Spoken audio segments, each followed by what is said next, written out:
One is fear of casual contact. Do you think you can get HIV by sitting next to someone with HIV on the bus?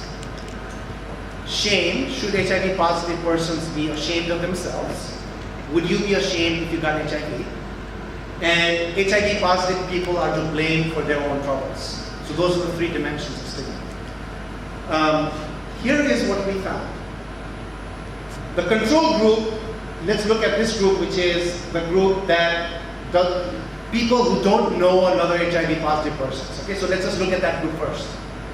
The control group had high levels of stigma, 55%. Listening to the program reduced their stigma, but guess what? Talking about the program brought the stigma right back up. In fact, there is no statistical difference between these two groups.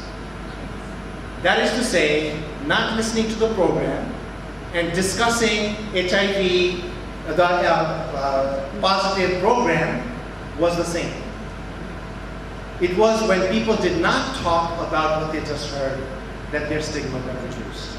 And this was true, certainly dramatically true for people who did not know a person living with HIV. It was also true for people who did not know or who knew someone living with HIV. Here's another one on shame. The same pattern. That control group has this much level of stigma. Talking about what they heard, look at that. It went up.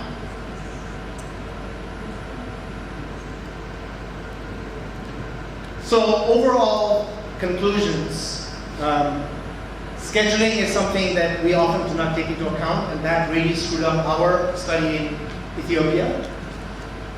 We have obligations to evaluate, so we can discontinue programs that either don't work or work badly. Now, you might say, what is the lesson you learned from the Malawi experiment?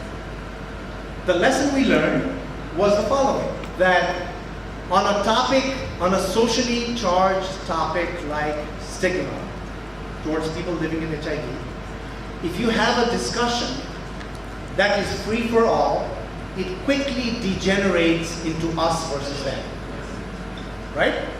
And it quickly degenerates into, oh, those people. Can you believe those people living with HIV? So what is the solution? The solution is not to have no discussion.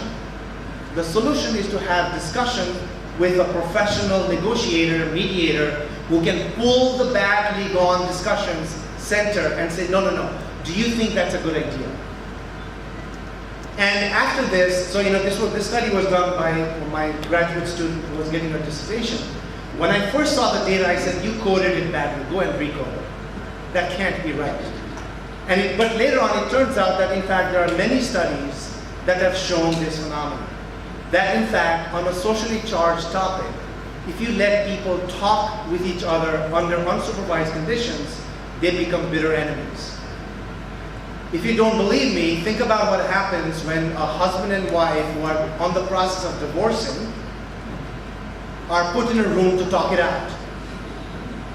It's not going to end well. Thank you.